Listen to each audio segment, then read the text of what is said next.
Greetings. Today, if you know, I had done a live from Padiyar Swamiji's house in Kanjagad.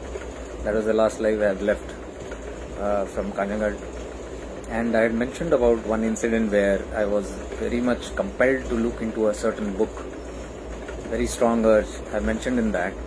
But I believe the live is too long and you might find difficulty to find where that part is. So I thought I'll just share only that part and the message that I got in the book.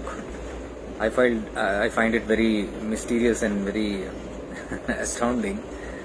What happened was, I was meditating in the cave and I had a strong urge to go towards Padiyar Swamiji's house. Anyway, I was going to go there only.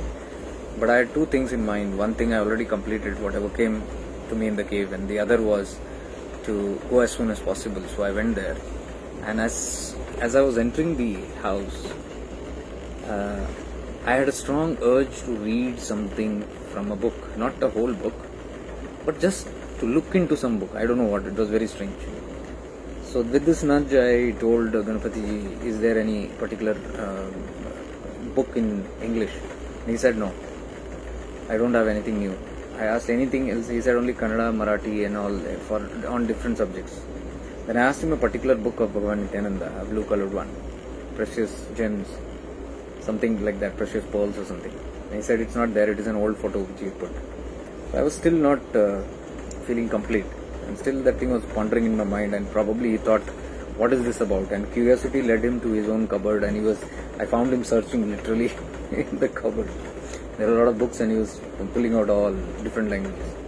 So he was giving me one by one. See, this is, I said, no, this is Kannada, this is in Marathi, this is, and I don't want this and all, Bhagavad Gita and all that was coming.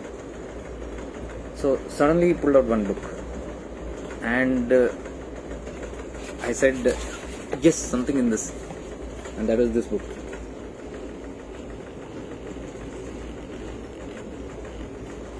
So I believe the author is written here as Tat Prasad, but I believe it is Gopal Krishna Anna or Mr. Sri Gopal Krishna Shenoyji.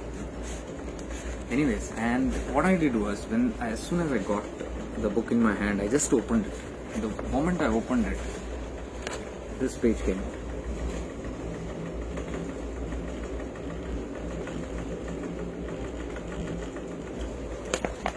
You might want to pause that and read, but I'll read it for you again. Because I had made that live and I told him that, but I think it's a 1 hour plus live and you might find it difficult. Where is that? Because it was a couple of minutes I mentioned this, so I thought I'll make a separate video and record this so that anytime you look at this, you'll find it good, useful.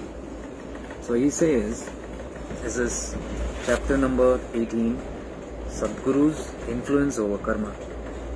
Once a devotee becomes of his Sadguru, no matter what, he always remains his.